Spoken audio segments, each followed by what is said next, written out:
मोहन भागवत 3 अप्रैल से 7 अप्रैल तक वाराणसी दौरे पर है। इस दौरान वो निवेदिता शिक्षा सदन में प्रवास कर रहे हैं। यहीं पर राष्ट्रीय स्वयं सेवक संघ प्रचारकों से मुलाकात भी उनकी जारी है। माना जा रहा है कि वाराणसी मंडल सहित आसपास के जनपद में संघ को और मजबूती देने के उद्देश्य से वो अलग अलग पदाधिकारियों से मुलाकात कर रहे हैं।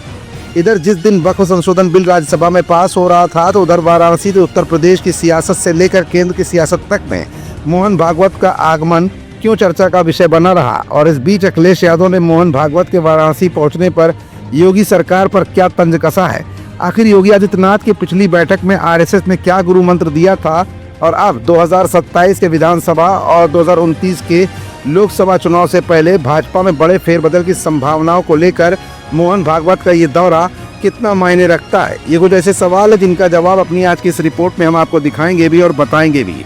दरअसल राष्ट्रीय स्वयं सेवक संघ के सरसंघ चालक मोहन भागवत इन दिनों उत्तर प्रदेश स्थित वाराणसी में 5 दिन के प्रवास पर हैं।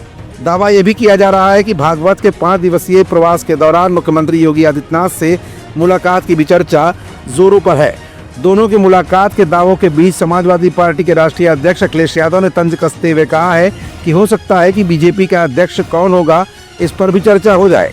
सोशल मीडिया साइट एक्स पर बिना दोनों नेताओं का नाम लिखे कन्नौज सांसद ने तंज कसा। यूपी के पूर्व सीएम ने लिखा, एक प्रमुख एक मुख्य को अगर संगी बनाकर शिक्षा के केंद्र में साथ ले जाएं, तो 46 में 56 कहने वालों की अनूठी समझबूझ से विद्यार्थियों का और भी अधिक ज्ञानवर्धन होगा, और साथ ही उनके दल का अध्यक्ष कौन बनेगा, बहुत दिनों से लंबित इस विषय पर भी चर्चा करने का अवसर मिल जाएगा। दरअसल अखिलेश का ये तंज इसलिए आया क्योंकि इस समय भाजपा के अंदर राष्ट्रीय अध्यक्ष बनाए जाने को लेकर लगातार कश्मकश चल रही है। यही बात अखिलेश यादव ने संसद में भी उठाई थी, तो अमित शाह ने जवाब दिया था कि विश्व की सबसे बड़ी पार्टी है, हमें अध्यक्ष ढूंढने में टाइम लगेगा। आपकी तो परिवारवादी पार्टी है, यहाँ 5 लोगों में ही चुनाव हो जाता है कि किसको राष्ट्रीय अध्यक्ष चुनना है। इस बात पर अखिलेश यादव ने बाकायदा अमित शाह के सामने हाथ तक जोड़ लिए थे। अखिलेश के इस पोस्ट को उस बात से भी जोड़कर देखा जा रहा है जिसमें बीते दिनों सीएम योगी आदित्यनाथ गाजियाबाद में संघ और बीजेपी की एक समन्वय बैठक में शामिल हुए थे। जानकारी के मुताबिक इस बैठक में दोनों उप मुख्यमंत्री, यूपी बीजेपी चीफ समेत संघ के कुछ अहम पदाधिकारी भी मौजूद रहे थे। इस बैठक में ब्रज और पश्चिमी यूपी के बीजेपी संगठन पर चर्चा हुई थी।